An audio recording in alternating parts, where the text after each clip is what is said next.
했는데 좀 많이 버벅거리지 않았나요? 그래서 감사합니다. 오늘 이제 두 번째 시간을 하는데요. 오늘 두 번째 시간을 하는데도 오늘도 또 걱정해. 또 버벅거리지 않을까봐. 왜 그러냐면 자꾸 내용을 까먹어요. 까먹어서 분명히 예전에는 잘 했던 것 같은데 또 할 때마다 내용이 바뀌어요. 그래서 저기 사랑침례교회 홈페이지에 가보시면, 유튜브 홈페이지 가보시면 제가 몇 년 전에 이렇게 녹화를 해둔 게 있어요. 그거랑 비교해 보시면 내용이 싹 바뀌었다는 걸 아실 거예요. 매번 바뀌다 보니까 저도 무슨 말을 하는지 잘 모르겠어요. 어쨌든 오늘도 이제 두 번째 시간 하겠습니다.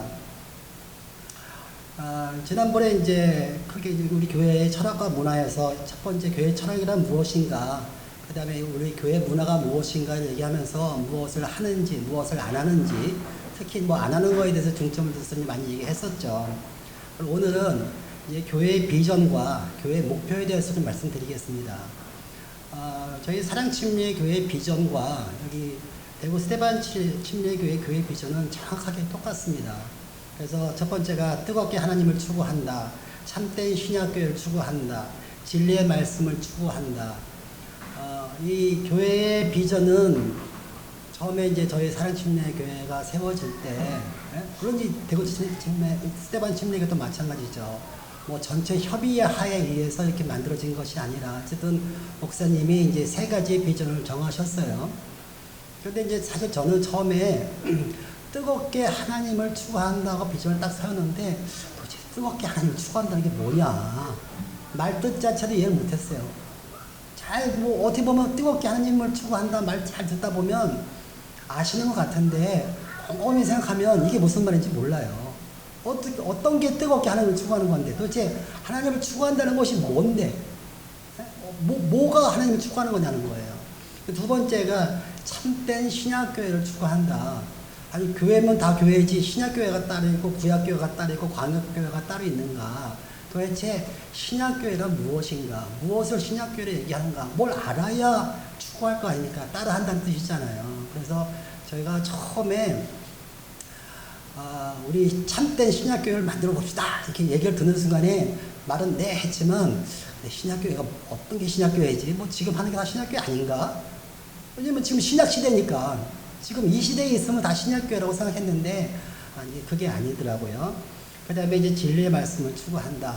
오늘 요거에 대해서 좀 하나하나 좀 설명을 해보겠습니다.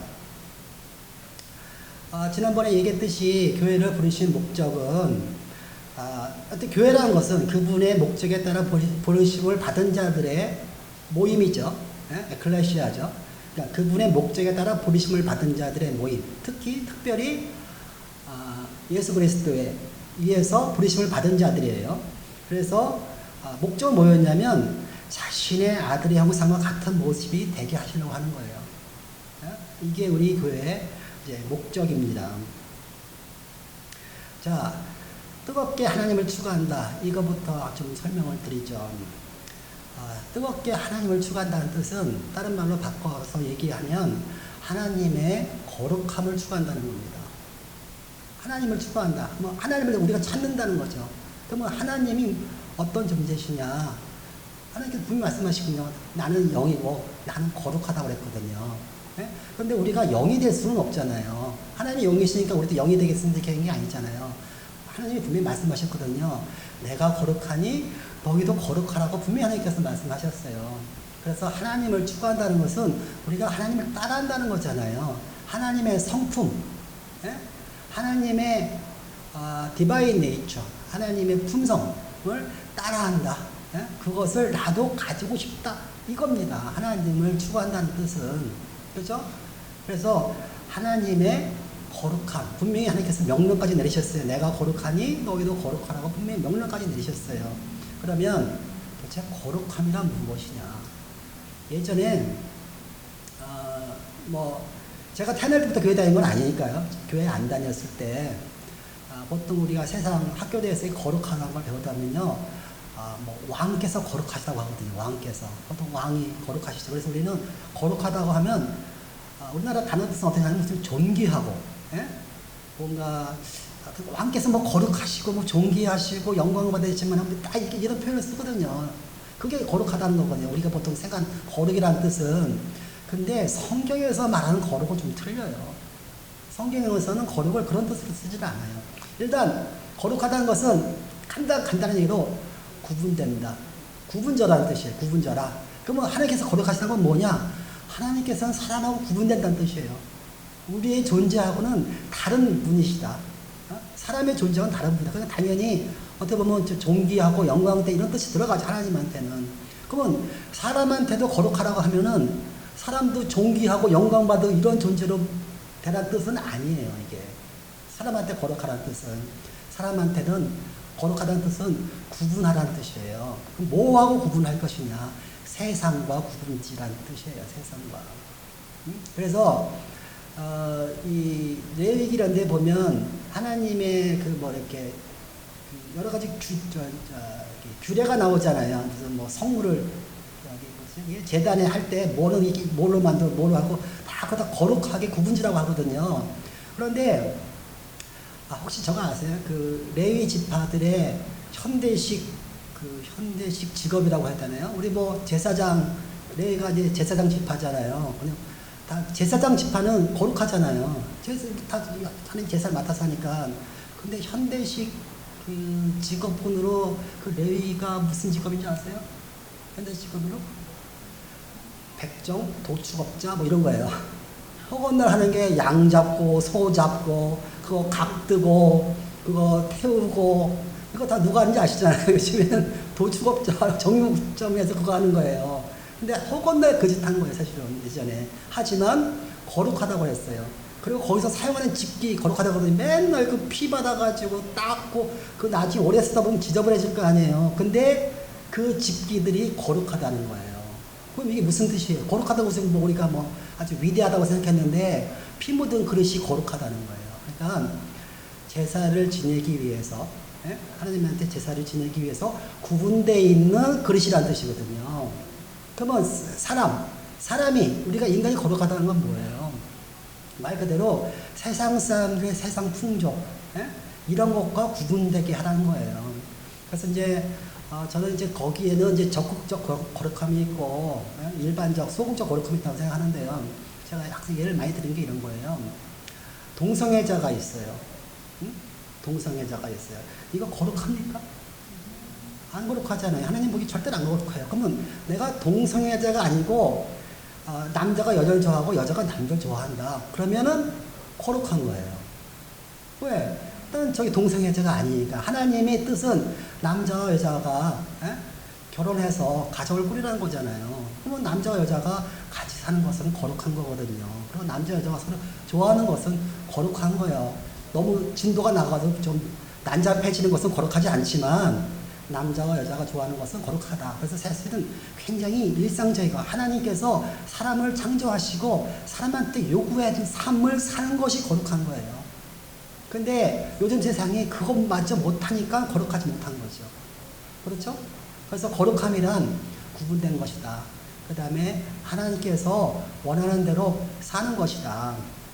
그래서 교회 안에서, 우리 보통 교회 안에서 이렇게 얘기했잖아요. 교회는 뭐 하나님은 사랑이시다.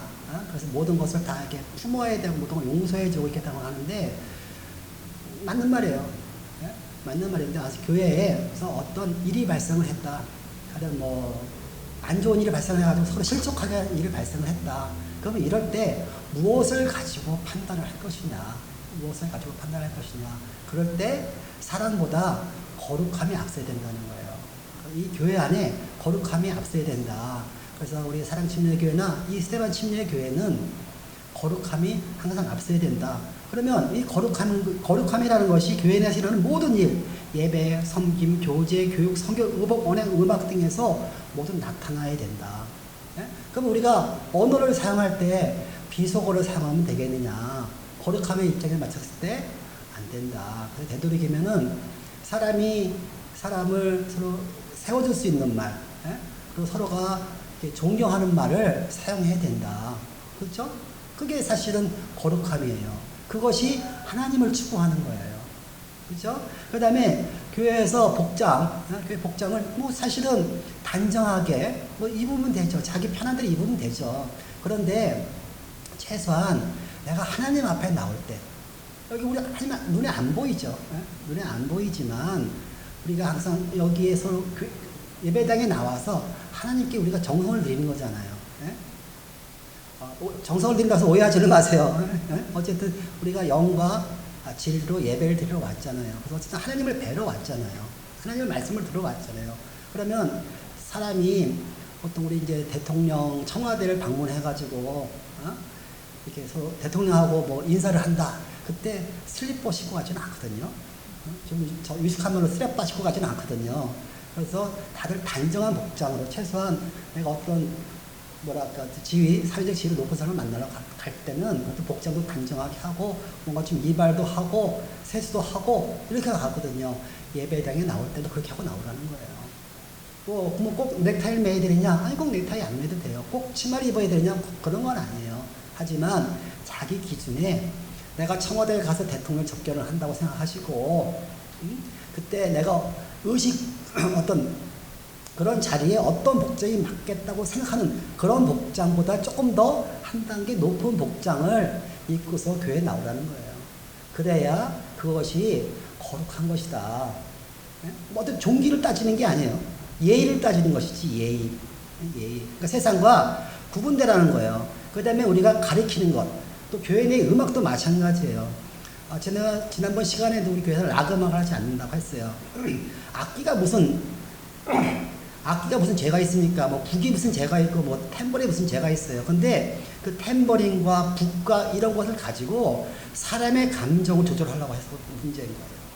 그리고 자꾸 어떤 사람의 쾌락, 즐거움 이런 것을 추구하려고 하니까 그게 나쁘다고 하는 거예요. 북과 꽹과리와 트럼펫 그 자체가 나쁜 것은 아니다. 그것을 사용하려는 사람의 의도가 문제다. 그런데 위험하니까 되도록이면 근접시키지 않는다. 그런데 어쨌든 필요에 따라서 할 수도 있다. 이해하시죠? 그래서 뜨겁게 하나님을 추구한다라는 것은 우리가 거룩함을 추구하는 것이고, 거룩함을 추구한다는 것은 하나님의 본성에 참여하는 것이다. 그리고 그 본성, 하나님의 본성이라는 것은 하나님께서 주신 인간의 본성 그 자체예요.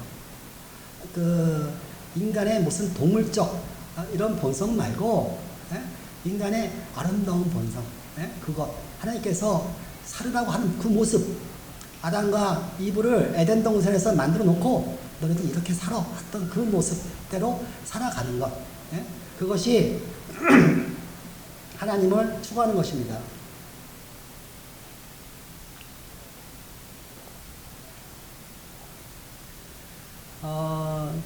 그리고요, 이 하나님의 본성, 성경에 보면, 가틀리니스라고 나와요. 가틀리니스. 하나님의 본성이라는 것인데, 이제 신과 같이 되는 것, 하나님과 같이 되는 것인데, 이것은 훈련을 해야 된다고 그래요.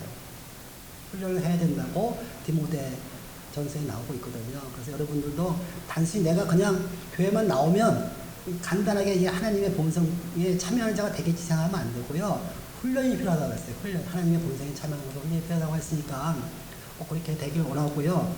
어쨌든 우리 교회는 뜨겁게 하나님을 추구한다. 즉 거룩함을 추구한다. 이것이 첫 번째 교회의 비전입니다. 두 번째 비전은 신약교회를 추구한답니다. 신약교회 추구한다. 그래서 신약교회를 추구함에 있어서 아시다시피 지난번 설명했지만 구약교회가 있고요. 신약교회가 있는데, 신약교회는 분명히 예수님께서 말씀하셨거든요. 베드로, 이 반석 위에 내가 내 교회를 세우니 지옥의 분들이 그것을 당하지 못하리라 이렇게 말씀하셨거든요. 그래서 주님께서 세우신 교회, 그것이 신약교회입니다. 그런데 이 신약교회는 영과 진리로 예배를 드리는 교회가 신약교회입니다. 그리고 이 신약교회를 위해서 우리가 가장 중요하게 생각하는 항목은 뭐냐면요, 영혼의 자유입니다. 이 영혼의 자유를 첫 번째 하고 있어요. 이제 자유 얘기가 좀 나와서 그런데요. 자유, 프리덤이 아니고 리버티를 얘기하는 거야. 리버티. 리버티. 리버티가 가장 잘 나와 있는 성경 구절이 어디냐면 갈라디아서 5장 1절이에요. 갈라디아서 5장 1절을 잘 보시면 거기에 지금 현재 번역은 어떻게 되냐면 하나님께서 자유로 너희를 자유롭게 하셨으니 이렇게 나와요. 그래서 자유라는 단어가 2번 나와요. 자유로 너희를 자유롭게 하셨대요. 근데 영어로 보면 앞에 자유는 리버티예요. 리버티로 너희를 프리하게 하셨다고 그래요. 리버티로. 그러면 리버티는 정확하게 무슨 자유냐? 해방의 자유예요. 해방의 자유. 그러면 뭐로부터의 해방이냐? 그래서 이제 뒷것을 보면 다시는 종의 멍에를 매지 말라고 그래요. 그건 누구의 종이냐? 죄의 종이거든요. 죽음의 종에서부터 그 죽음의 멍에. 그러니까 죄랑 죽음은 같은 말인데 죄 때문에 죽음이 들어왔고 사람이 죽음 때문에 먹고 사는 문제도 생기고 욕심도 생기고 여러 가지 모든 것이 다 파생이 돼요. 죽지 않으려고. 네? 그래가지고 그 멍에를 지고 자유함이 없어지는 거예요. 그래서 이 죽음의 자유를 벗어나기 위해서는 죄를 벗어나야 되잖아요. 그래서 죄를 벗어난다는 게 뭡니까? 죄를 그냥 벗어날 수 있어요? 죄 그냥 못 벗어나죠. 대속해야 되거든요. 그래서 하나님께서 우리를 구속해 주시잖아요. 많은 분들이 구속을 하면 경찰이 뭐 도둑놈을 구속한다고 구속을 생각하시는 분들이 많은데 그 구속이 아니고요. 구할 구자에다가 속할 속자예요. 여기서 그러니까 대속가 저기 뭔가 이 속이라는 게 속죄, 죄를 대신 갚아준다. 예전에 속량전 노예가 있으면 노예한테 돈을 주고 노예를 풀어줘요. 그걸 속량전이라고 그래요. 속량. 풀어준다는 속자예요. 그러니까 구속은 풀어줌을 구한다는 거예요. 우리가 구속받기를 원하잖아요. 우리가 구속받았잖아요. 예수님의 피로 구속받았잖아요. 그러니까 예수님의 피로 우리가 죄에서 풀려났단 말이에요. 그게 구속이잖아요. 그렇죠? 구속받은 거예요. 그게 구속받은 거죠. 그러면 교회란 건 뭐예요? 결국은 구속받은 자들의 모임이잖아요. 그러면 구속받은 자들이 가장 먼저 해야 될 게 뭐예요? 종의 멍에를 벗어나는 거거든요. 예? 그 종의 멍에를 벗어나서 하나님께서 무엇을 주셨냐면 리버티를 주시는 거예요. 자유를 주시는 거예요. 그래서 진리가 너희를 자유롭게 한다고 했거든요. 그것이 교회의 첫 번째 모습이에요. 가장 중요한 모습이 가장 중요한 모습. 그래서 하나님이 이 리버티를 어느 정도까지 주셨냐면 에덴 동산에서 선악과를 따먹으면 죄를 짓고 그러면 이제 형벌에 들어가는 것을 알매도 불구하고 리버티를 주셔서 그거를 그냥 사람이 선택하게 할 수밖에 없었어요. 사람이 선택한 거예요. 사탄의 말을 거짓에 속았다고 하지만 어쨌든 사람이 선택을 한 거예요. 그게 영혼의 자유거든요. 그래서 지옥까지 갈 수 있는 영혼의 자유. 왜냐면 곰곰이 생각해보면 그럼 왜 하나님은 그렇게 하셨을까? 왜 그렇게 하실 수밖에 없었을까? 결국은 사람 혼을 만드셨을 때 자유를 주셨고 자유의지를 가지게 하셔야만이 사람이 진정한 그 의미의 살아있는 혼이 되는 거죠. 내가 선택할 수 없는, 내가 자유가 없는 혼은 그냥 로봇이지 그것은 영이 있는 혼이 아니거든요.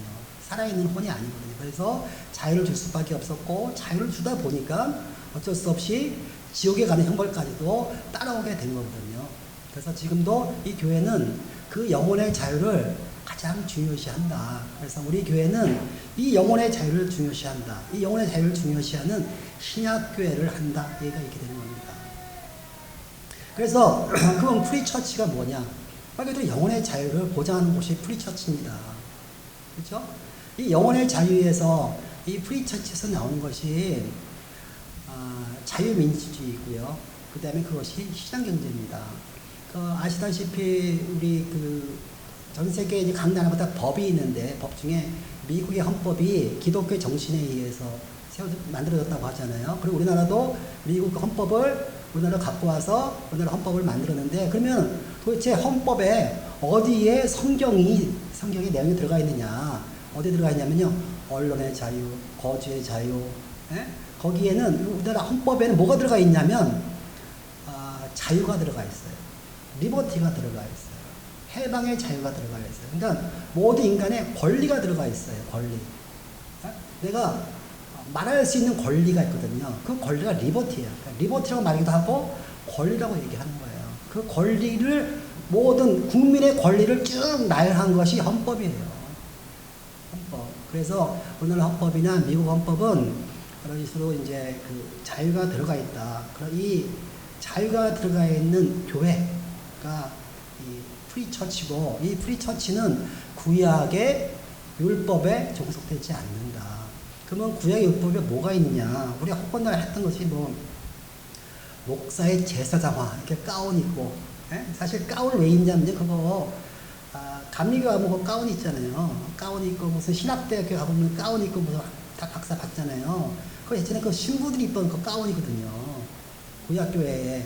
그래가지고 분명히 하나님께서 만인 제사장, 모든 사람이 하나님 앞에 직접 다 나가게 할 수 있음에도 불구하고 구약 시대는 그렇게 안 됐었거든요. 구약에는 하나님께서 제사장을 정해줬고 제사장을 통해서만 성소 앞에 나갈 수 있었어요. 성소에는 제사장만 들어갈 수 있었어요. 일반 백성들은 못 들어갔거든요. 이게 구약 시대의 율법이에요. 그래서 그 제사장이 어떻게 보면은 사람들한테서는 하나님을 대리했죠. 그게 이제 구약이었죠. 근데 신약은 그렇지 않거든요. 신약은 휘장이, 지성소에 휘장이 찧어지면서 모든 사람이 다 그 하나님 앞에 나가서 직접 기도할 수 있고, 직접 청원 드릴 수도 있고, 직접 다 소원 드릴 수 있는 그런 시대가 됐음에도 불구하고, 아직까지도 중간에 어떤 사람들이 우리의 권리, 우리의 권리를 빼앗고, 그것을 가지고서 자기가 내가 하나님의 대리자라고 저 높은 자리에 앉아있는 교황이라든가 그런 식의 교황 같은 모습으로 이렇게 교회를 운영하려고 하시는 분들이 좀 계세요. 의도적이든 비의도적이든 이제 그렇게 하려고 했는데, 일단 우리 교회는 그러한 목사의 제사장화를 거부한다. 그러면 제사장이 있는 곳이 어딘가요? 성전이에요. 그래서 성전도 거부한다. 그리고 성전에서 이렇게 찬양을 드린 데가 누구였냐면 성가대예요. 성가대도 거부한다. 성전에서 이게 찾아드리는 뭐냐면 그게 성만찬이거든요. 하여튼 성자 들어가는 것은 다 거부한다는 거예요. 예식 때 성자가 들어가면 다 거부하시면 돼요. 그게 다 구약교회를 하겠다는 거예요. 그래서 성자는 안 들어가고 다 신약교회를 하겠다. 그러면 이 프리교회는 뭐만 있으면 되냐면 사실은 말 그대로 예수님께서 주신 딱 두 가지 규례만 지키면 돼요. 신약교회는 두 가지 규례가 뭐였더라?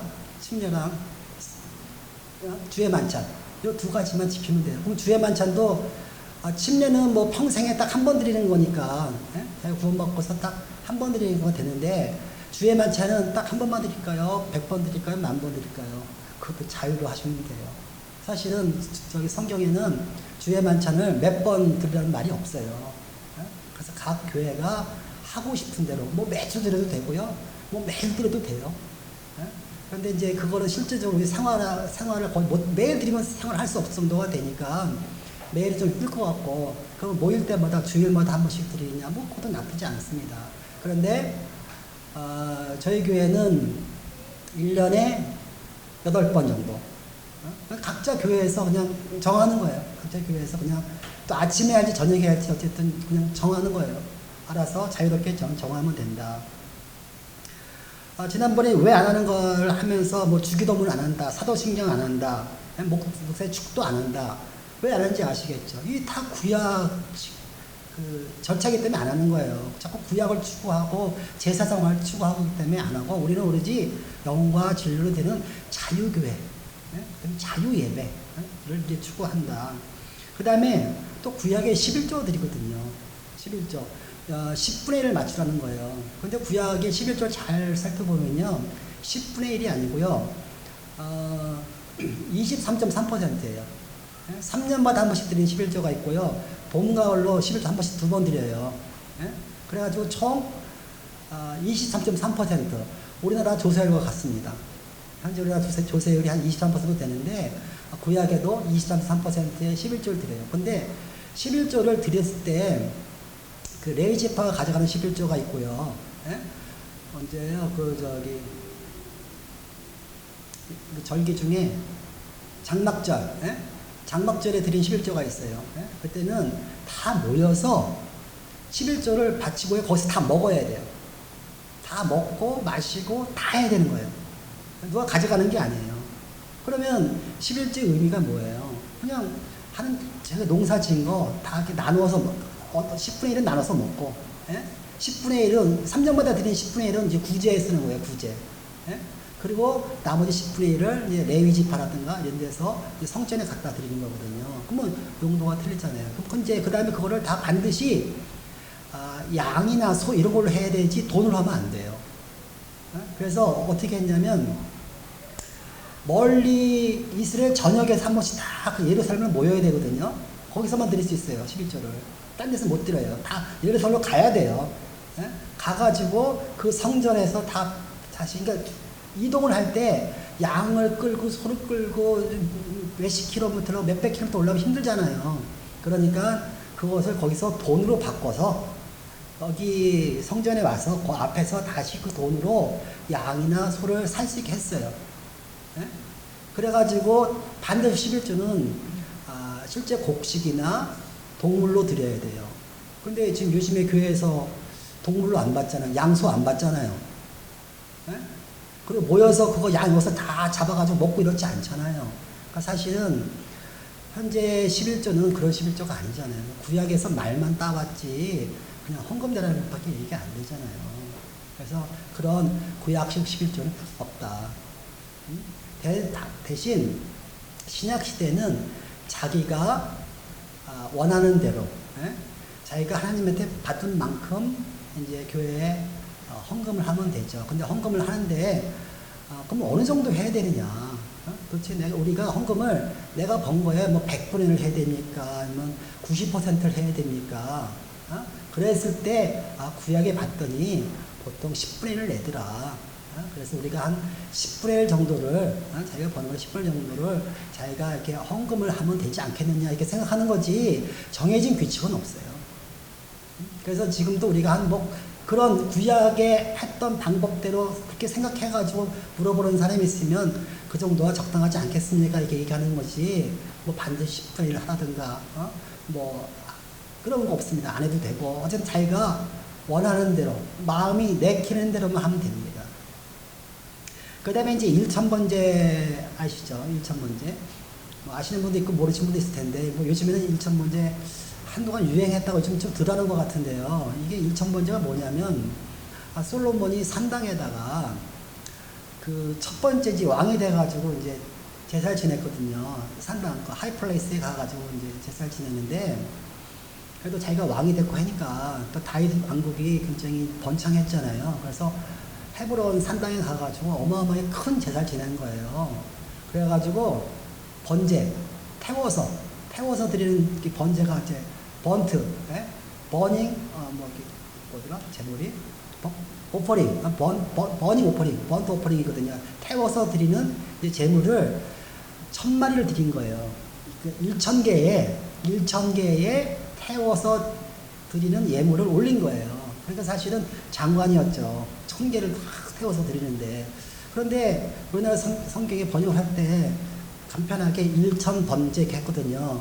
근데 어느 분이 띄어쓰기를 좀 틀리게 하셨어요. 띄어쓰기를. 그러니까 1000하고 띄우고 번제인데 1000번 띄어쓰고 제로 딱 번역을 하신 거야.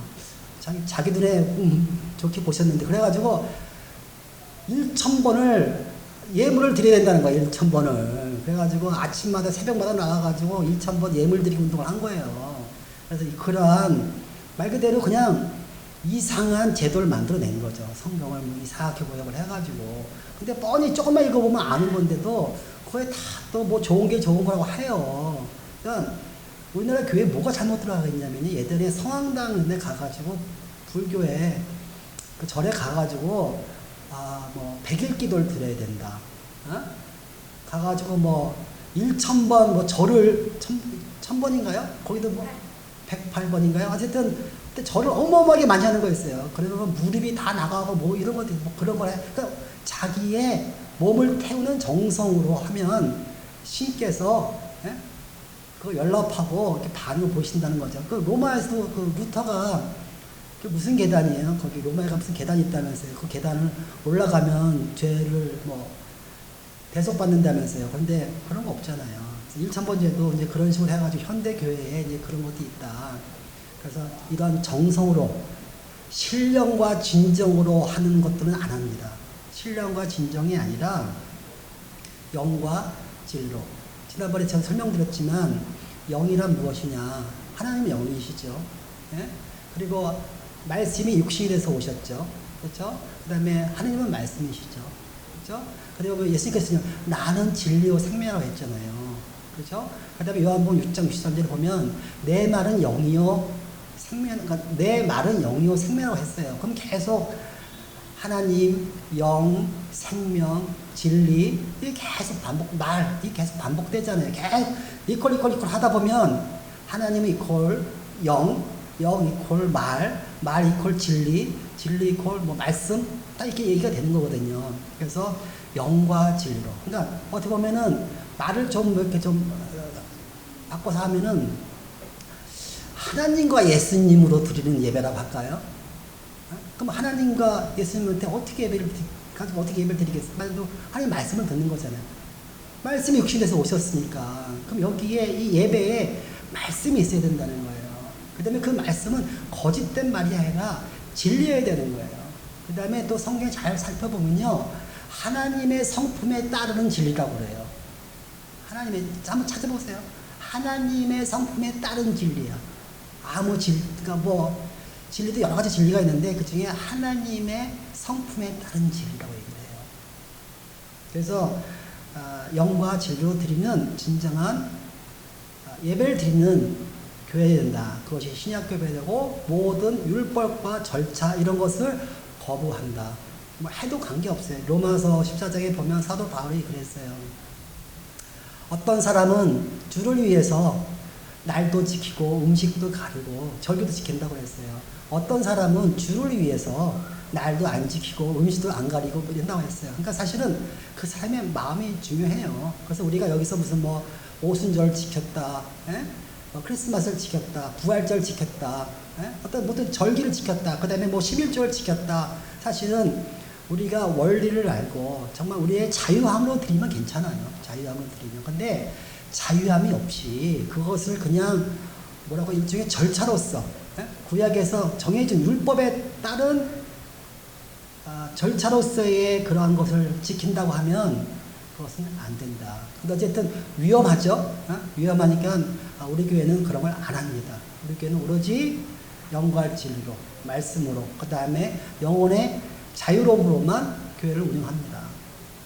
근데 이제 또 이 영혼의 자유로움을 중요시하다 보니까요, 어떤 부작용이 생기냐면요, 꼭 교회에 반드시 참석하세요 이런 말을 안 해요. 서로 권유를 안 해요. 그냥 교회에 나오고 싶으면 나오고 안 나오고 싶으면 안 나오고 그 사람의 자유잖아요. 근데 예전에는 한 일주일 안 나오면 전화해가지고 다음 주에 꼭 나와주세요. 우리끼리 꼭 반드시 교회에 나와야 됩니다. 주일 성수해야 됩니다. 이렇게 어떻게 보면 강요 아닌 강요를 하지 않습니까? 그런데 영혼의 자유를 중시하다 보면 그런 강요를 안 하거든요. 강요를 안 하다 보면 서로는 챙겨주지 않는다, 사랑이 없다 이런 말이 나와요. 어떤 사람들은 그런 거에 익숙해요. 누가 챙겨줘야 되고 누가 옆에 반쪽에 또 밀어줘야 좀 신앙생활도 하고 그런 분들이 계시는데 어쨌든 영혼의 자유함을 중요시하다 보니까 그런 것을 일치하지 않습니다. 일치하지 않아요. 그래서 그냥 안 나오고 싶다. 그럼 사실 뭐 어떤 사람은 아담이라는 사람은 그 자기 선택에 의해서 거의 뭐 지옥에 떨어질 일까지 했는데 교회 하루 안 나왔다고 일주일 안 나왔다고 해서 우리가 뭐 어떻게 그 선택을 안 됩니다 이렇게 강요할 수 있냐고요. 그래서 어떤 그런 부작용이 생깁니다.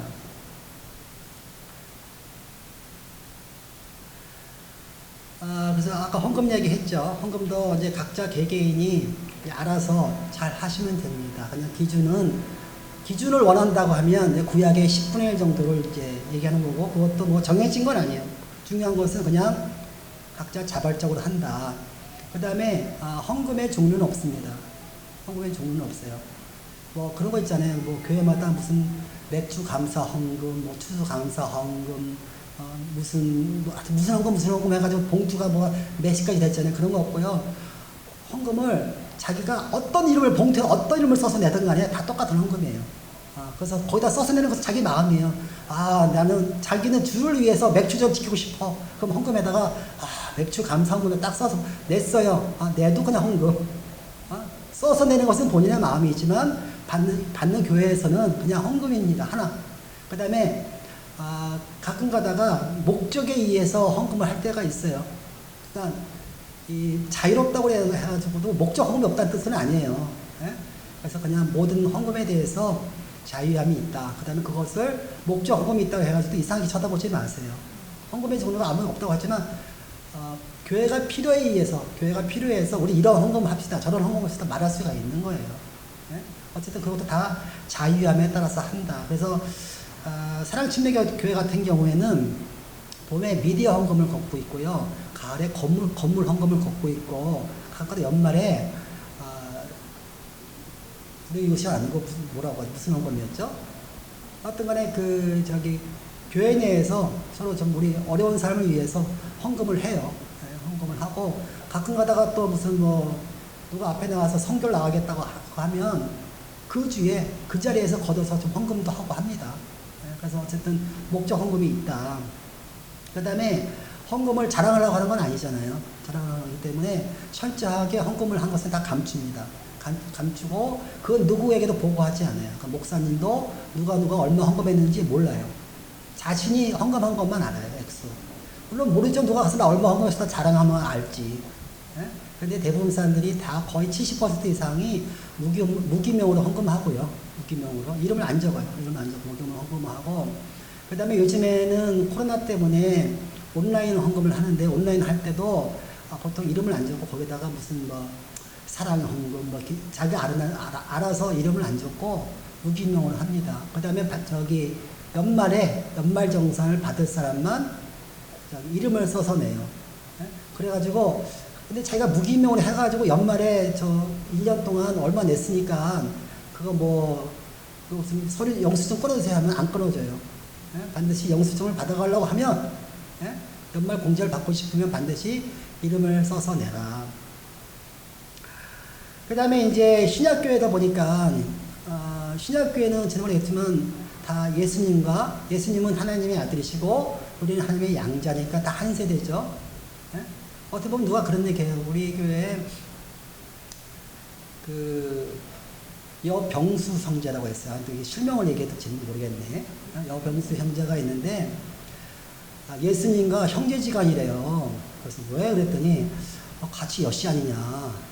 여호와가 아버지고 여예수가 큰형님이고 여병수가 맨 막내다 이렇게 말씀하셔가지고 그러시군요 했는데, 어쨌든 틀린 말은 아니에요. 어쨌든 예수님은 어떻게 보면 하나님의 아들이시고 우리 양자니까 법적으로 형제가 된 거예요. 그래서 이 교회 내는 모두 형제 자매다. 형제 자매가 있는데 누가 위가 있고 누가 아래가 있습니까?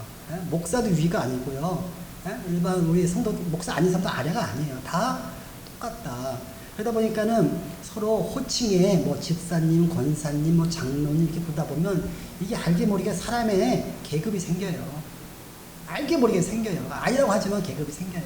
그래서 절대로 서로 간에 집사나 권사나 장로 이런 호칭을 붙이지 마라. 단지 우리 교회 내에서 집사를 선정을 하죠. 분명히 성경에는 집사가 나오니까 집사를 선정하지만 이런 거죠. 무슨 집사가 이번에 무슨 일을 했습니다 할 때만 집사를 한번 붙여주는 거지, 그 사람을 부를 때는 무슨 집사 이렇게 부르지 않는다는 거예요. 예? 무슨 뜻인지 아시죠? 무슨 집사가 이번에 나와서 발표를 하겠습니다. 이럴 때는 집사란 말을 거기다 붙여요. 하지만 무슨 집사, 무슨 집사님 이렇게 그 집사란 말을 붙여서 호칭을 붙여서 그 사람 부르지는 않는다고요. 그러면 이제 그게 알게 보면 계급화가 되니까 절대 정리하게 계급화를 막는다. 그 다음에 집사가 됐던 교회 직분은 또 돌아가면서 한다. 그래야 그 조금은 남아있는 그런 계급 문제를 해결할 수 있겠죠. 물론 이게 다 사람이 약해서 이러는 거예요. 사람이 약해서. 사실은 집사로 부르고 집사 직분을 계속 10년, 20년을 갖고 있어서 계급화 문제가 안 생기면 뭐 이렇게 안 해도 되잖아요. 근데 사람이 약하니까 그냥 우리 교회에서는 좀 제도적으로 그 부분을 이렇게 안 하기 위해서 이렇게 하는 거다. 근데 모든 성도들이 다 이렇게 의식이 높아서 그렇지 않다고 하면 그냥 집사라고 불러도 되고 됩니다. 그냥 자유함에 따라서 하시면 돼요. 근데 우리는 위험해서 안 부르기로 했다. 이렇게 얘기하는 겁니다. 우리 위험해서 안 부른다. 그 다음에 이제 예배 시 대표 기도나 시작 기도, 뭐 말씀 중 주의 만찬 집행 등을 특정인만 하지 않는다. 그런 거 있죠. 좀 교회가 커지면 앞에 나와서 뭐 주일 오전 대표 기도는 장로님만 돌아가면서 한다든가. 예? 그 다음에 오후 기도는 최소한 권사 이상은 돼야 된다든가.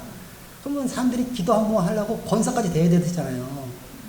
근데 권사할 때 뭐 돈 내는 얘기는 하지 않지만, 야, 그래도 권사 정도면 뭐 교회 그래도 헌금 생활은 잘하는 모범이 되는 사람이 돼야 되지 않겠어? 그래도 보통 그래도 헌금을 한 5천만 원 이상을 하는 모범적인 성도여야만, 내가 돈 내는 말은 안 했어요. 돈 내는 말은 안 했지만, 그 정도쯤은 돼야 우리가 교회에서 권사를 볼 수 있지 않겠냐, 이렇게 말이 나오기 시작한단 말이에요. 그래서 어떤 그런 것도 맞고, 그 다음에 다 평등하는데 왜 누구는 대표기도 하고, 물론 어떤 분들은 이렇게 뭐, 이 기도를 잘 못하시는 분들이 있어요. 저도 참 기도를 버벅거려가지고, 오전 대표 기도 하려고 하면 일주일은 이렇게 고심을 해서 써야 돼요.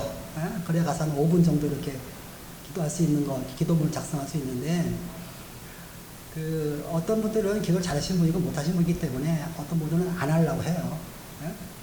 그래서 뭐 그런 개인차가 있으니까, 어쨌든 그런 개인차가 있으면 어쩔 수 없지만, 모두 평등하게 돌아가면서 기도를 한다. 그래서 예배에 모든 성도들이 참여를 한다. 여기서 이제 또 기도에 참여한다고 하는데, 일단은 저희 교회는 남자 여자 좀 구분을 해요. 남자 여자 구분을 해가지고 성경에 이제 정확하게 여자들은 가르치는 자가 되지 말라고 지금 나와 있어요.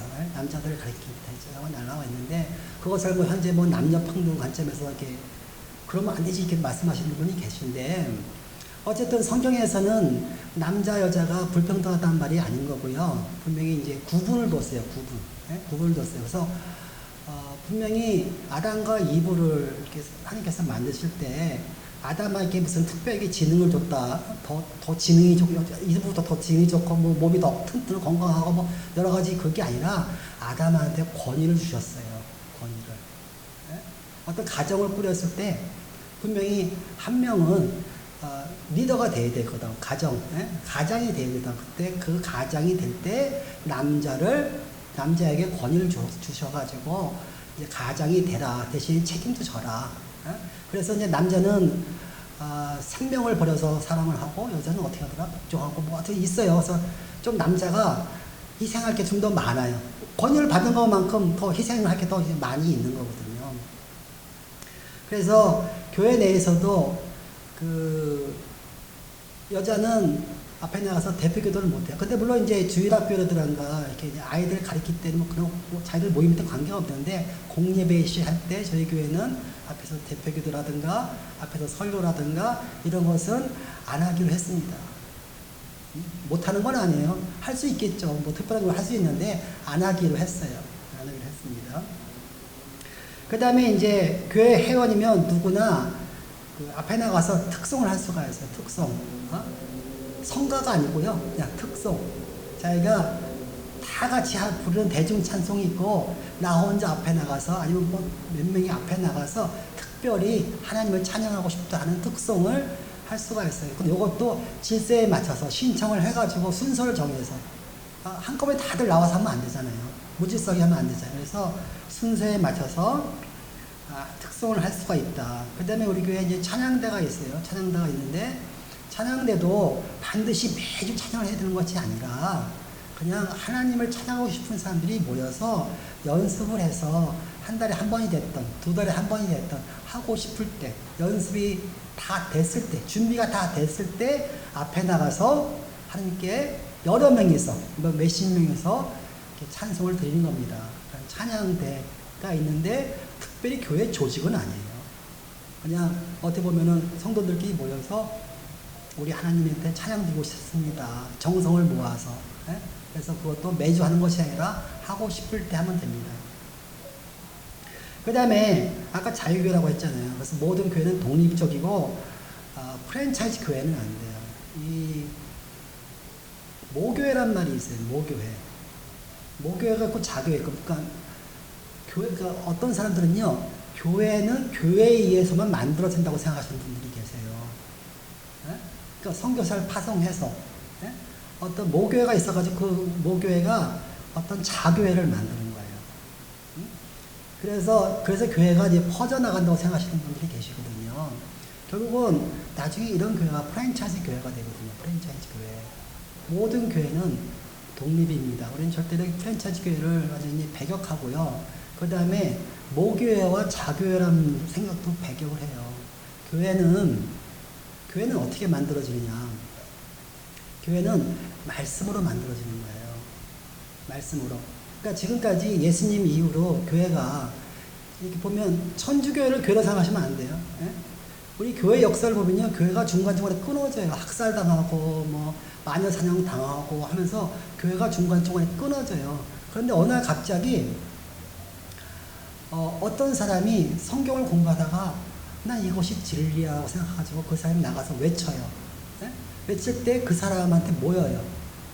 예? 모이면 그게 이제 교회가 되는 거예요. 교회가 뭐예요? 교회는 예수님이 머리시고요. 예수님이 교회 몸이시잖아요.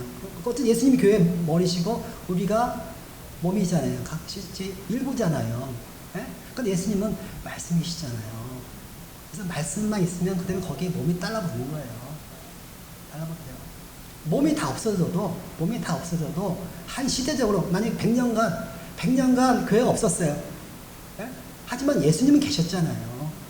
말씀은 계시잖아요. 있잖아요. 단지 사람이 없었을 뿐이에요.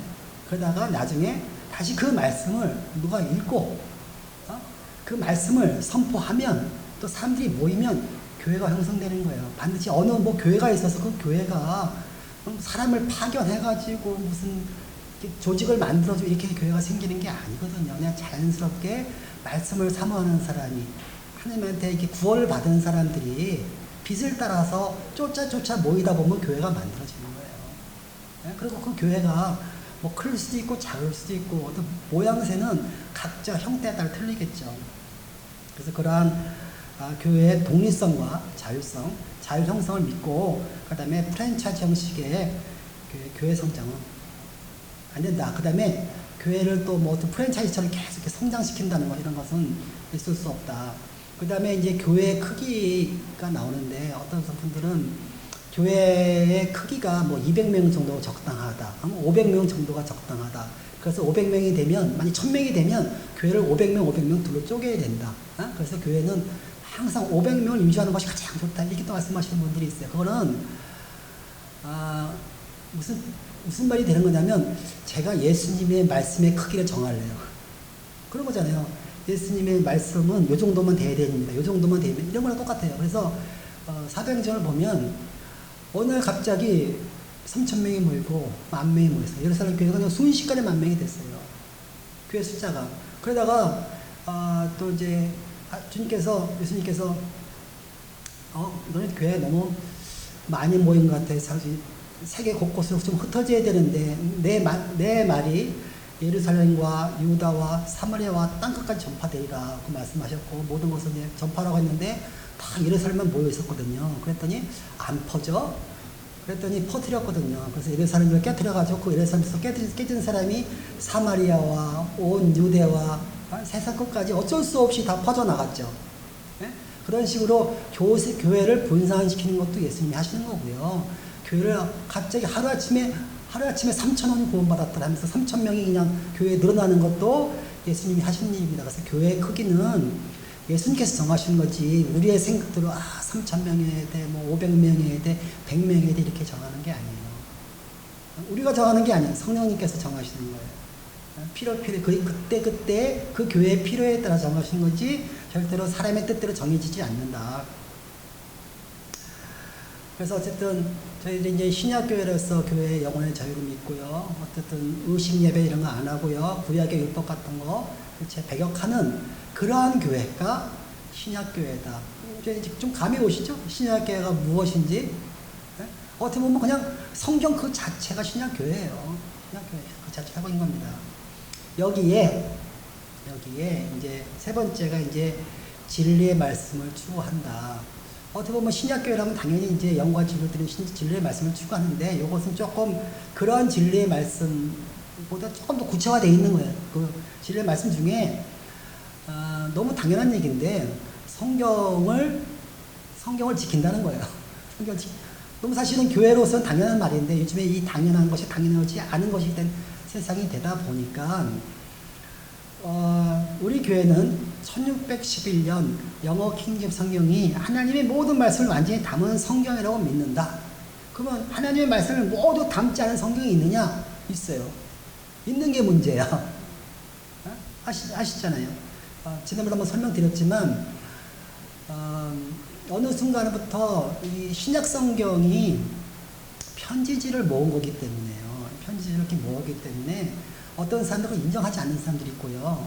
또 성경을 편집해도 된다고 생각하는 사람들이 있어요. 그래서 어느 특정 부분을 빼거나 첨가한 부분들이 있어요. 자기의 교리에 맞춰서, 자기의 생각에 맞춰서. 그래서 지금 천주교의 성경과 우리가 보는 성경과 몇 가지 성경을 비교해보면요. 천주교의 성경 같은 경우에는 우상 숭배를 하지 말라고 하잖아요.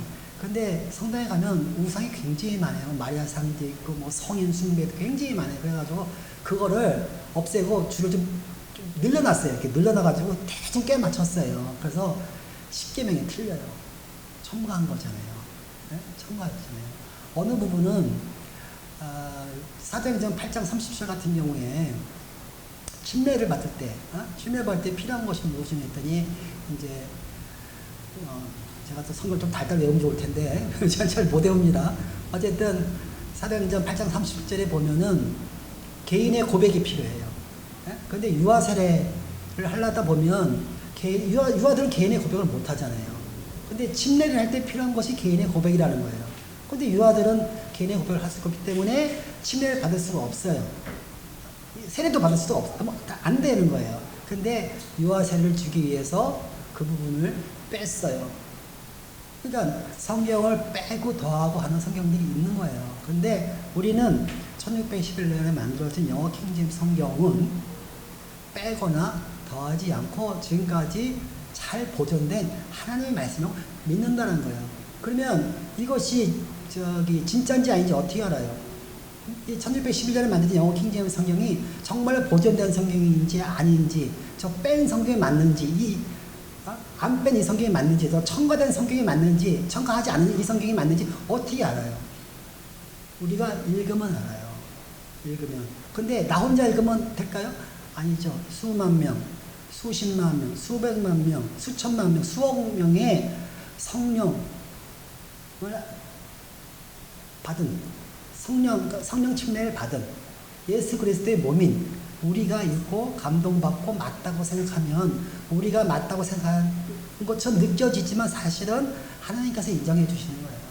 성령 하나님께서 우리 각 한 명 한 명의 감동을 도구로 해가지고 이것이 내 말이다라고 인정해 주시는 거예요. 그래가지고 지난 400년 동안 한 번도 고침없이 조금도 안 바꾸고 한 글자도 안 바꾸고 오타는 바꿨어요. 오타까지 못 봤다고. 그 오타는 인간의 실수니까.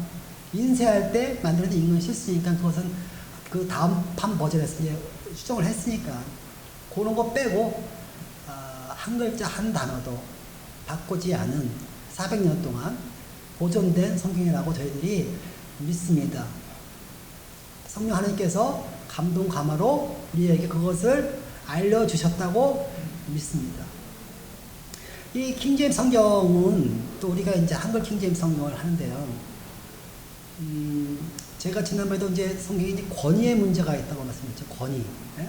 그래서 이것을 우리는 흠정령이라고 하는데요. 흠정령이라는 것은 말 그대로 왕이 정했다고 하기도 하고요. 그다음에 권위역이라고 말하기도 합니다. 권위역. 그러니까 오서라이즈드 머저이라고 말하기도 하는데 이것은 무슨 뜻이냐면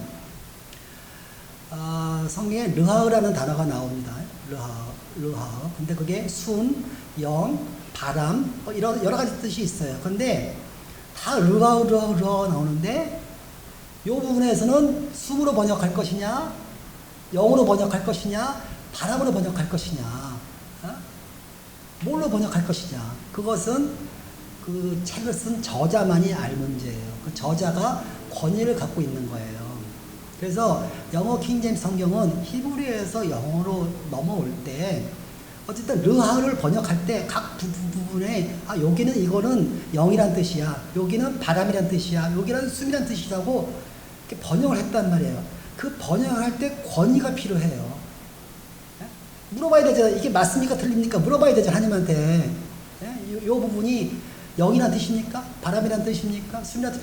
근데 그것이 잘 맞게 하나님께서 그러니까 어떻게 보면 권위를 가지고 우리가 하나님한테 어떤 권위를 받았다고 했잖아요. 그렇게 해서 번역이 됐다. 그래서 권위역이라고 해요. 권위역. 굉장히 중요한 문제예요. 그래야 내가 이 성경의 번역을 믿을 수가 있어요. 그럼 내가 무슨 수를 꼭 믿어요? 다시 히브리어로 가야 된다니까요. 히브리어로 가서 딱 히브리어 보고 내가 원문을 찾아야 되는데 또 원문을 볼 때 또 내가 히브리어 4절을 찾아야 돼요. 거기 딱 보면 뜻이 10개야. 그럼 내가 골라야 되잖아요. 그래서 가끔 가다가 교회 그 강단에서 목사님들이 이렇게 설교를 할 때 내가 이 히브리어로 요 성경의 어느 부분을 찾아봤더니 이게 뜻이 10가지가 있더라. 근데 이거 히브리어로 이게 무슨 뜻이더라 하고 10가지 뜻 중에 하나 딱 찍어주세요. 그 순간에 그분께서 그 목사님이 하나님이 되신 거예요. 그렇잖아요. 그분께서 이건 이 뜻이야 하고 딱 말해주는 순간에 그분께서는 하나님이 된 거예요. 하나님의 권위를 갖게 된 거예요. 근데 우리는 그런 걸 인정하지 않는다. 그래서 사실 솔직한 예는 좀 설교하신 뜻은 알겠는데 그런 말씀하실 때는 그건 틀린 얘기다. 그 다음에 이 킹제임스 성경에 또 중요한 게 뭐가 있냐면 아까 이제 컨코던스라는 게 있어요. 컨코던스. 일치성. 일치함이 있어요. 일치함. 모든 단어의 일치함. 단어의 일치함. 그래서 가령 내가 이 성경에서 영광이라는 단어를 찾고 싶다. 영광. 그러면 영광을 검색을 해요. 그러면 성경 전체에서 영광이라는 단어가 똑같이 나와야 돼요. 어떤 부분은 영광, 어떤 부분은 존엄, 어떤 부분은 이렇게 권위, 이런 식으로 다양하게 번역되어 있으면 못 찾아요. 그래서 성경을 번역하기 위해서는 모든 단어가 똑같은 말로 번역이 되어 있어야 돼요. 만약 히브리어에서 르하우 찾았다. 물론 이제 르하우가 되어 있지만 숨이라고 번역을 했으면 숨 다 그렇게 해야지 콧바람 이렇게 바꿔버리면 내가 못 찾아요. 숨인데 콧바람이야. 틀린 말은 아니야. 틀린 말은 아닌데 숨이면 계속 숨이라는 단어를 계속 똑같이 써줘야 돼요. 이게 단어가 일치한다. 컨코던스다. 컨코던스가 일치해가지고 조직 신학을 하기에 너무 좋아요. 그래서 제가 이 성경을 공부할 때 가장 좋아하는 방법이 이런 조직 신학적 방법이에요. 그러니까 성경에서 아까 내가 하나님의 성품이라는 단어를 아까 말씀드렸잖아요. 그럼 제가 PC에서 성품이라는 단어를 쳐요. 그럼 성품에 관련된 단어 문장이 다 나와요. 성경의 모든 구절에 다 나와요. 그러면 그 모든 구절 다 읽어봐요. 그러다 보면 성품이 이런 뜻이구나. 하나님의 성품이 이런 뜻이구나 하고 이해가 돼요. 이걸 하기 위해서는 이제 성경에 컨코던스가 돼야 된다. 근데 1611년 영어 킹제임스 성경은 완벽하게 컨코던스가 되는 성경이다. 그 다음에 우리가 이제 한글로 번역한 킹제임스 흥정역 성경도 이 컨코던스를 최대한 지키려고 노력을 했어요. 컨코던스를 최대한 지키려고. 100%못 지켰어요. 지켰다고 하면 거짓말이야. 아니 어떻게 영어에서 히브리어가 언어가 틀린데 모든 단어가 똑같을 수가 없거든요. 가령 이제 저런 게 있어요. 제가 지난번에 저스티스만 얘기했나요? 저스티스와 저지먼트. 이 성경에 저지먼트도 공이라고 번역을 했고 예전에는요. 저스티스도 공이라고 번역을 했어요. 근데 한국 사람들이 성경에 이게 공이라고 나오면 다 그 저스티스라고 생각해요. 저스티스. 정의. 정의, 공의 이렇게 생각을 해요. 근데 저지먼트가 굉장히 많이 나오거든요. 근데 이 킹제임스에서 이걸 판단의 공의라고 번역을 했어요. 판단의 공의. 이 저지먼트는 판사가 판결할 때 정의롭게 판단하는 뜻이에요. 저지가 재판이니까. 저지먼트. 그 다음에 또 무슨 단어가 있냐면 해산함으로 구원을 받는다는 말이 있어요. 이런 문장이 있어요. 아니 왜 애를 낳는데 구원을 받나? 근데 거기에 잘 보면 세상 풍조에 여자들한테 세상 풍조에 휩쓸리지 말고 단정하게 살아라 뭐 이렇게 한 말씀 맨 끝에 해산함으로 구원을 받는다 이렇게 나오거든요. 근데 그 해산이라는 단어가 그 영어에는 무슨 뜻이냐면 임신과 출산이에요. 그러니까 임신에서부터 출산까지 전 과정을 다 포함하는 단어예요. 그런데 우리나라에는 그런 단어가 없어.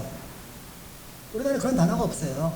그래서 아마 이번에 마제스티판 될 때는 아마 그걸 제가 알기로는 임신과 출산으로 바꿔요. 예전에는 뭐 해산함으로 했는데 그 애만 나면 그게 아니라 그 전 과정. 사실 어떻게 보면 애를 키우는 전 과정으로 세상 풍조에서 빠져나와서 네가 그냥 애를 잘 가지고 애를 잘 해산할 때 네 몸을 잘 이렇게 간수하면 단정하게 그 세상 풍조에서부터 벗어남을 얻는다 이런 뜻이 거거든요. 그 구원은 하나님의 진노에서 벗어나는 뜻이 아니고 이런 식으로 단어를 만들다 보면 어느 부분은 어쩔 수 없이 이렇게 두 단어로 쪼개야 되는 것이고 예? 어느 부분은 아까 말대로 숨이 아니라 콧바람을 넣을 수밖에 없는 거예요. 예? 그러면 컨코던스가 영어로는 그게 되더라도 한국말로는 안 되는 경우가 있어요. 한국말로 안 되는 것에서 100% 컨코던스가 일치할 수는 없다. 하지만 최대한으로 컨코던스를 일치하게 했다. 이것이 이제 킹제임스 성경입니다. 그래서 이 킹제임스 성경이 너무나도 당연하고 예전에는 한 50, 70년 전 이전에는 그냥 홀리 바이블은 예? 홀리 바이블 거룩한 성경 그냥 성경은 그냥 킹제임스 성경이었는데 어느 순간에 이제 NIV라든가 뉴 인터내셔널 버전이라든가 뭐 ASV 아메리카 스탠더드 버전이라든가 이제 다른 성경이 막 나오면서 그다음에 뉴 킹제임스 버전도 막 나왔어요. 뉴 킹제임스 버전은 킹제임스 성경이 아닙니다. 말만 뉴라고 붙였지 킹제임스 버전이 아니에요. 킹제임스 성경이 아니에요.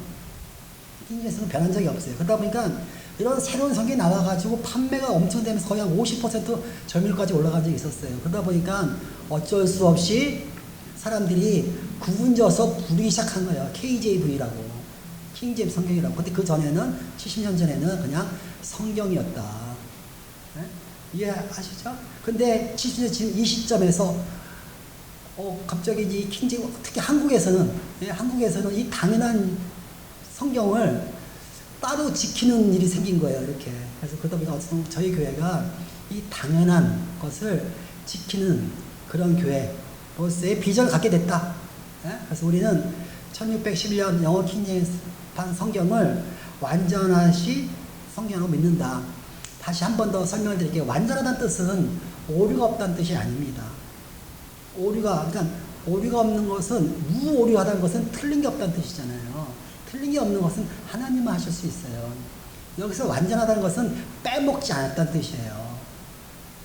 사람이 완전한 사람이 되라고 하거든요. 근데 완전한 사람이 되면 신과 같은 사람이 되는 게 아니라 하나님이 정해준 범위 내에 하나님이 사람의 그 정의를 내렸어요. 사람은 눈, 코, 입 있고 팔다리 있고 성격은 이래야 되면서 성품이 이래야 돼. 그러면 그 정도 조건을 맞춘 것을 사람이라고 하는 거예요. 그걸 완전한 사람이라고 하는 거예요. 그 중에서 만약 하나님이 정말 팔다리가 있어야 된다. 근데 팔다리가 없으면 사람이 아닌 거야. 그래서 하나님께서 어떤 워드 영감, 하나님께서 워드를 주셨단 말이에요, 워드. 하나님께서 숨을 주셨단 말이에요. 근데 우리한테 준 숨이 1500개였어. 그런데 한 개도 빼진 1499개도 아니고, 1501개도 아닌 1500개의 워드를 보관했다는 뜻이에요. 그게 완전한 성경이라는 거예요. 이해하셨죠? 오류가 없는 성경이 아니에요, 여기. 1611년에 하나님의 모든 말씀을 완전히 빼먹지도 않고, 첨가하지도 않은 성경이라고 믿는다라고 하는 거예요. 그래서 이제 성경에 대해서 다시 한번 더 설명을 드렸고요. 우리가 이것이 이제 진리의 말씀을 지킨다, 믿는다고 생각하는 거예요. 이게 우리 교회의 비전입니다.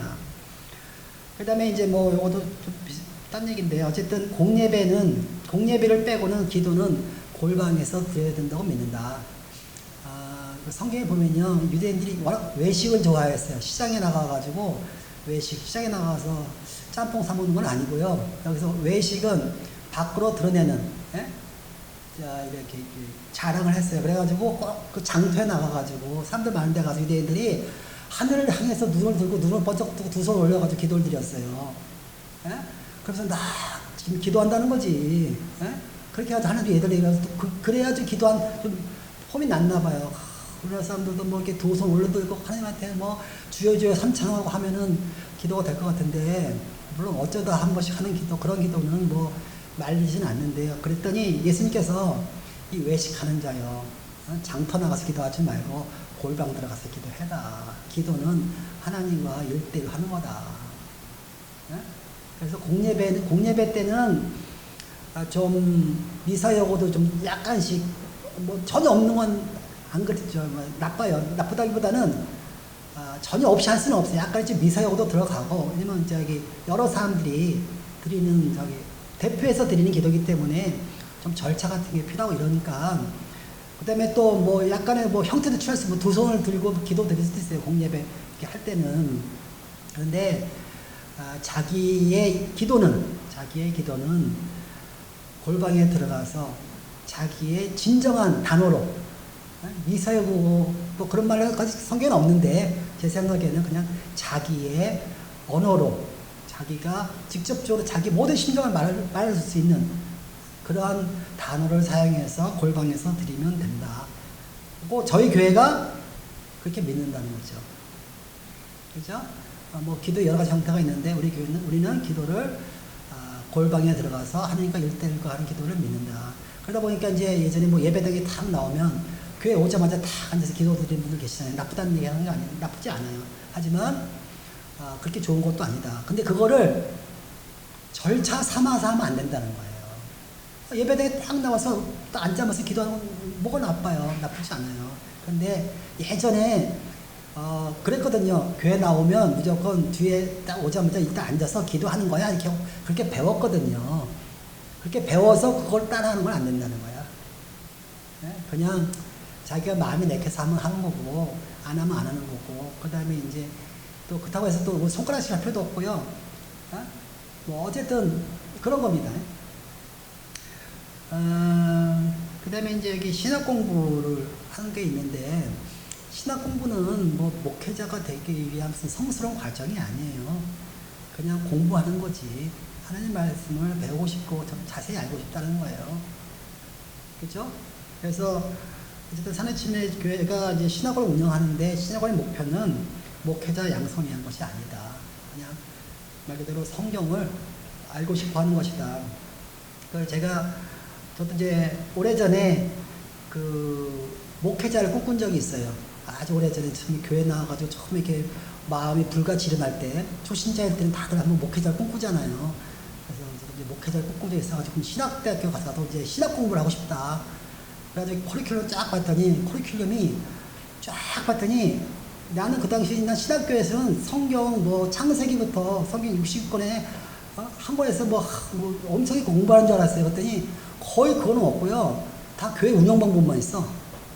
목회학. 난 목회학이 성경 공부하는 건 줄 알았어요. 그랬더니 목회학이 그런 게 아니더라고요. 이게 어떻게 무슨 예배당은 뭐 사이즈 얼마나 짓고 뭐 이런 거 공부하는 거더구만요. 이게. 그러니까 성도를 운영하는 방법이라고 해야 되나요? 아니면 뭐 하여튼 내가 생각했던 건 틀려요.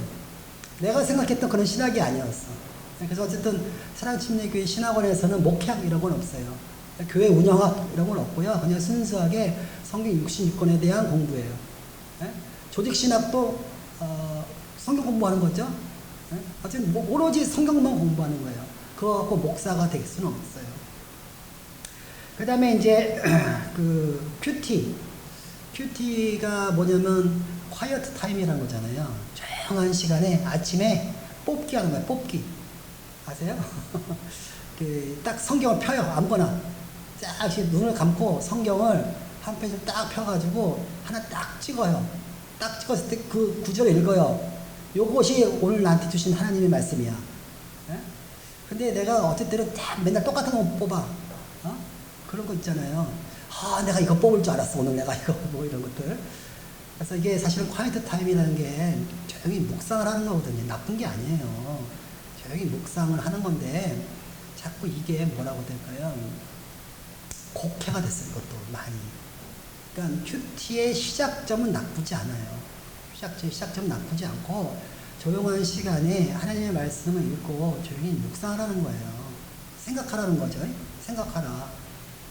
음미하고, 사실 어떻게 보면 저희 공부하라는 건데, 어느 순간부터 그게 아니고, 점 보는 게 돼버렸어요. 그래서 그걸 배격한다는 거예요. 그런 것들을. 그래서 큐티 성격에 성경 공부를 자제한다. 자제한다. 그리고 이 큐티가 하다 보면 뭘 만나게 되면요. 영적 해석을 많이 해요. 영적 해석. 영이, 이 영적 해석, 내가 이렇게 단어를 한번 풀어주고 싶은데요. 영자, 한자로 혹시 아세요? 한자는 맨 위에 이제 비우자가 있고요. 네? 비우자가 있고, 그 밑에 뭐였더라? 입구자가, 내가 이거 한자 풀이를 했는데, 어쨌든, 비우자가 있고, 입구자가 3개가 있고, 그 밑에 공자가 하나 있고요. 그 옆에 이제 사람인 자가 이렇게 2개가 있어요. 예? 그래서 이 비우자는 옛날부터 이제 뭘 얘기했냐면요. 하늘을 뜻했어요. 하늘. 이 비우는 그 하늘을 뜻했고, 그러니까 하나님께서 천지를 창조하셨다. 근데 하나님께서는 입구자, 사람 3분이셨고, 예? 3분이, 그러니까 하나님께서 하늘을 만드셨는데, 천지를 창조하셨는데, 그 3분이 하셨고, 입구자 3개가 있고요. 그 다음에 이제 사람 공자가 있는데, 사람을 2를 만드셨다 해가지고, 영자를 파해를 하다 보면, 하나님께서 3분이서 사람 남자 여자를 만드셨다라는 뜻으로 파해를 할 수가 있어요. 근데 이 영자의 실제 뜻은 뭐냐면요. 비 오는 날, 무당이 춤추는 거거든요. 맨 밑에가 그 무녀 무자거든요. 네? 그래서 비 오는 날 무녀가 춤추면 사실 미친년이잖아요. 그런데 사람들이 이렇게 무녀가 뭐라고 해야 되나 이렇게 칼 들고 빗속에서 막 이렇게 덩덩덩덩 춤을 추면 뭐 귀신도 불러내는 것 같고, 그래서 그거를 신령할 영자라고 하는 거예요. 신령할 영자, 그렇죠? 그 신령하다는 뜻이에요. 그러니까 신령하다는 뜻인데, 그래서 이제 그 동양에서 특히 우리나라에서 영자는요. 약간 이제 점쟁이라든가 귀신이라든가 뭔가 사람이 이해할 수 없는 단어가 영자예요. 그러니까 영자를 이해 못한다는 뜻이 아니라 그런 뉘앙스를 주는 것이 신령할 영자예요. 그래서 사람들이 우리나라에서 성경에 영적이라는 단어가 나오는데 영적 해석하잖아요. 그러면 이 영적 해석을 그런 영적 해석에 약간 신령하고 사람이 이해 못하게 비비꽈서 뭔가 신비감을 느낀 해석이 영적 해석이에요. 그렇죠? 우리가 말하는 영적 해석이 그런 뜻이잖아요. 그런데 성경이 말하는 영적이라는 것은 영이 영어로 스피리컬이잖아요. 그래서 그럼 영적의 반대가 뭐냐면 플래시하다, 피지컬하다는 뜻이잖아요. 네? 성경에 사람이 영에 대한 단어를 다 모르는데 영은 그 세상의 영, 공산주의의 영, 예? 그 다음에 예수님의 영, 이거 다 공통점 느낄 때 영이라고 생각하지 말고요. 그냥 사상이라고 바꿔보세요. 사상 단어를. 사상, 생각. 다 그렇게 번역할 수 있어요. 영어 스피릿을 영이라고 번역하지 않고요. 세계 사상 전집하면요. 월드 스피릿 컬렉션이에요. 스피릿 사상이에요. 사상. 그 다음에 우리가 생각도 스피릿이라고 하잖아요. 생각이 스피릿이잖아요. 영어 번역할 때 보면 스피릿이에요. 그러면은 영적 해석이라는 것은 지적 해석이라는 뜻이 됐거든요. 지적 해석, 사상적 해석, 육적으로 하지 않는, 나의 욕구에 끌려서 따라가지 않는, 나의 욕망에 휩싸이지 않는, 플래시하지 않은 해석이 영적 해석이에요. 그리고 특별히 이 성경에서 영적 해석이라는 것은 하나님의 영이에요. 사람의 영이나 마귀의 영이라든가 공산주의 영이라든가 세상의 영이 아닌 하나님의 영에 관련된 해석을 영적 해석이라고 해요. 영이 그런 뜻이에요.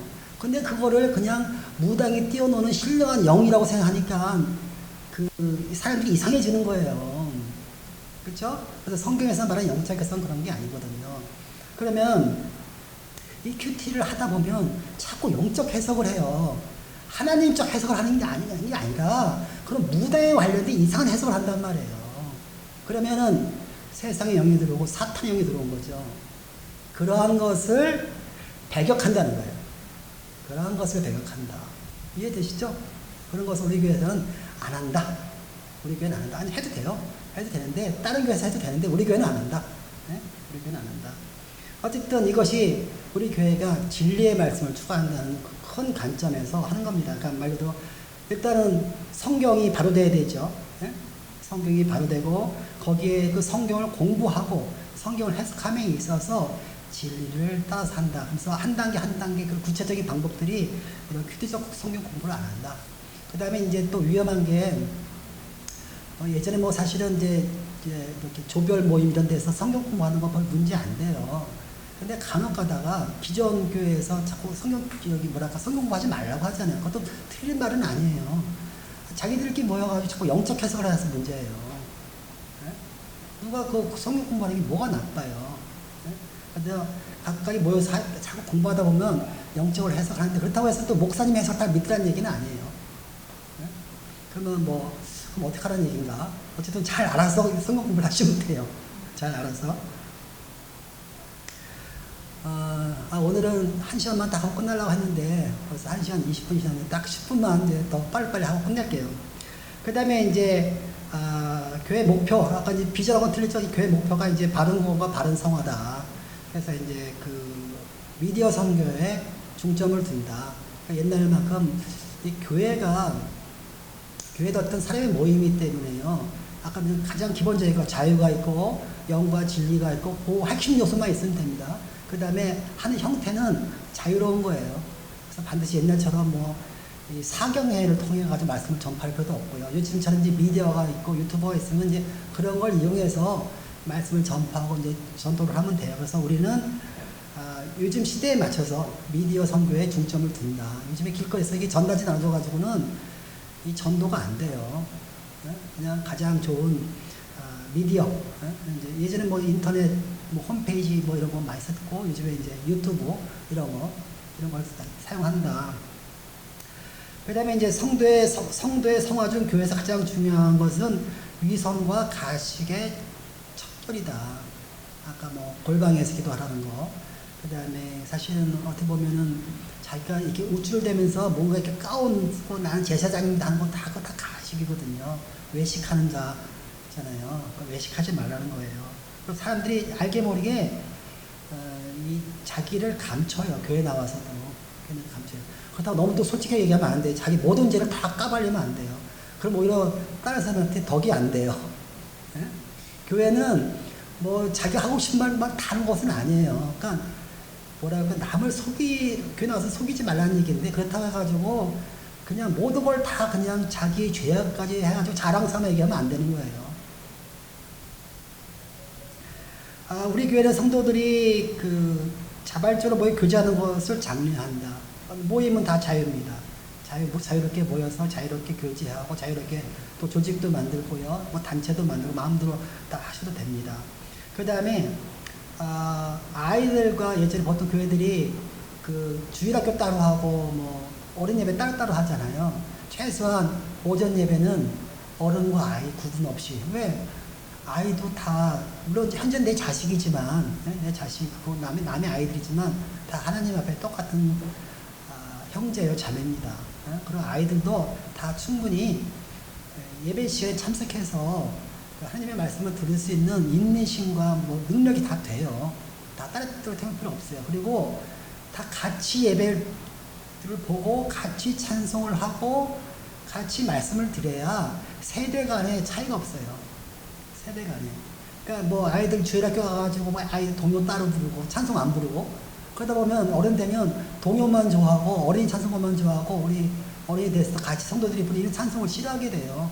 그러면 다 노래가 일단 교회에서 노래가 또 따로따로 놀게 되고요.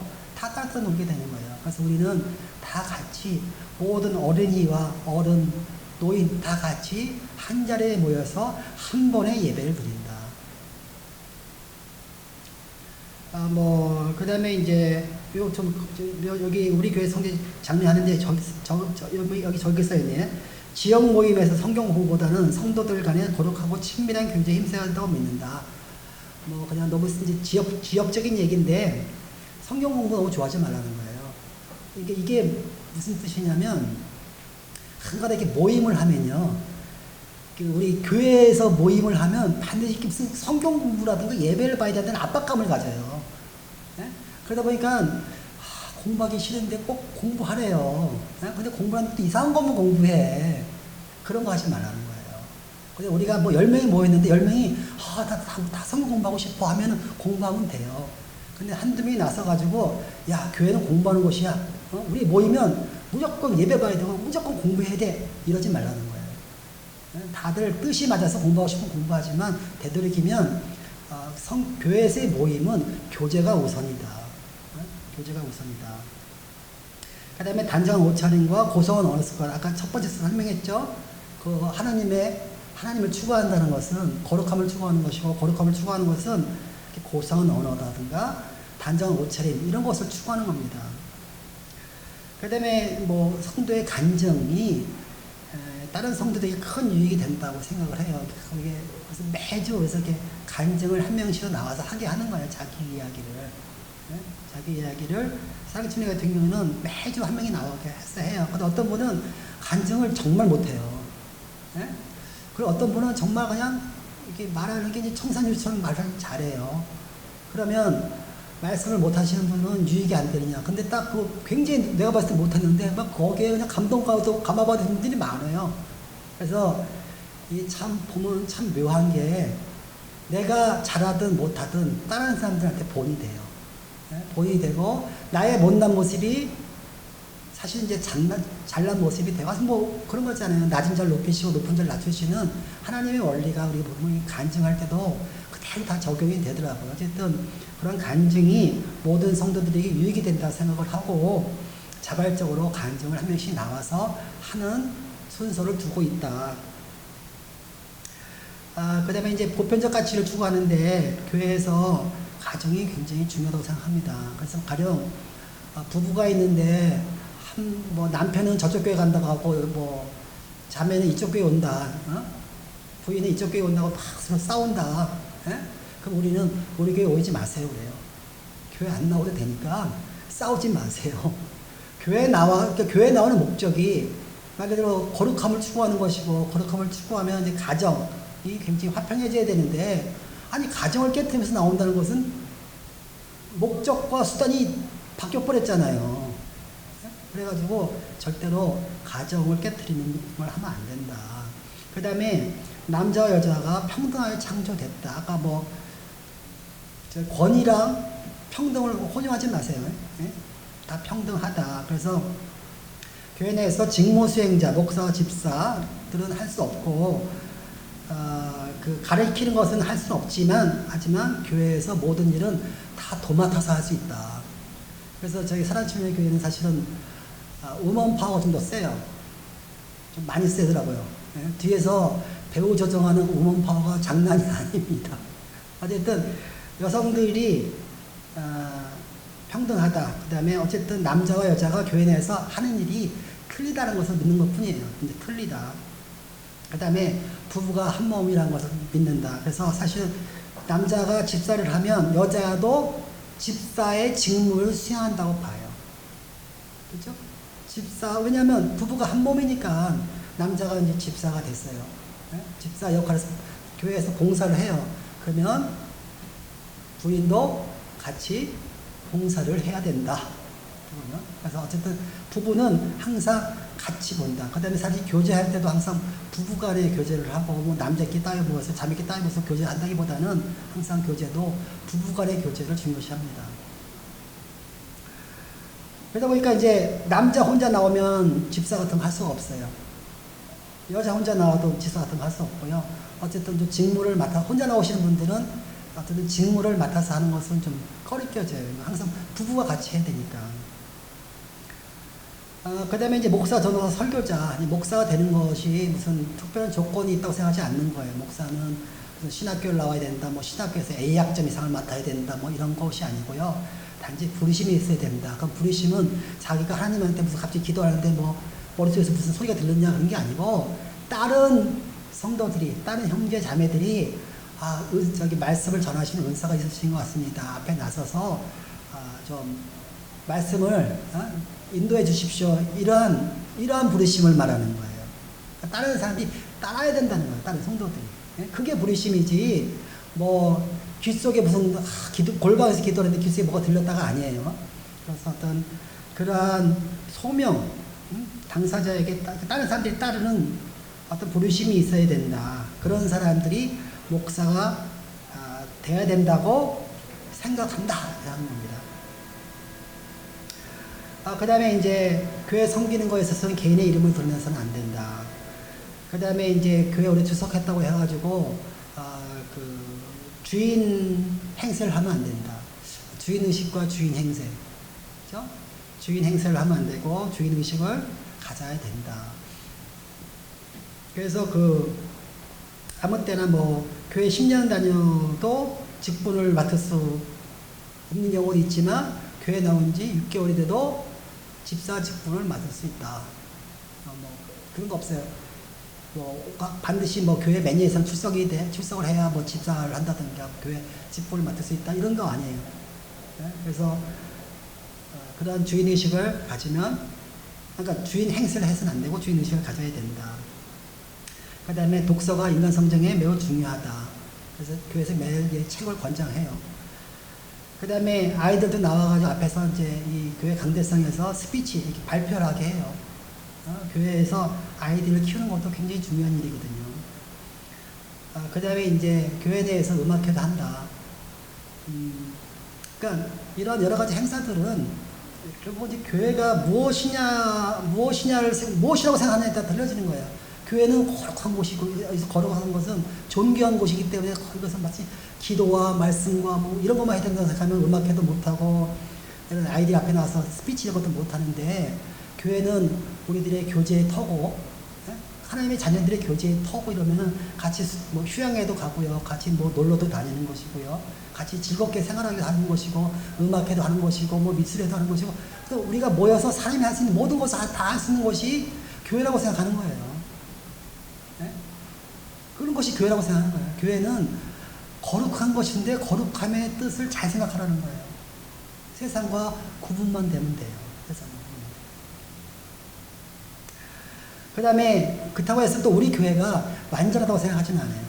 왜? 사람이 완전하지 않기 때문에 우리 교회만이 최고다. 다른 교회는 우리 교회랑 틀리기 때문에 거기는 교회가 아니다. 이렇게 생각하지 않는다는 거예요. 그래서 우리 교회가 우리 교회만 교회라고 생각하는 순간에 그것이 이단이 되는 가장 지름길이에요. 독단적 자만과 우월성, 이것은 그 이단이 되는 최단 지름길입니다. 하나님의 말씀을 곡해하게 되는 거고요. 우리만이 하나님의 말씀을 가지고 있다고 생각하는 그런 꼴이 돼버리는 거잖아요. 네? 그런 거 아니에요. 우리도 그냥 하나님의 여러 교회 중에 한 교회일 뿐이에요. 근데 단지 성격이 틀린 지역교회일 뿐이에요. 성격이 좀 틀린, 다른 교회가 틀린 지역교회이다. 그래서 항상 그 교회 내에서 분란이 발생할 것을 믿는 것이 아니라 알고 있죠.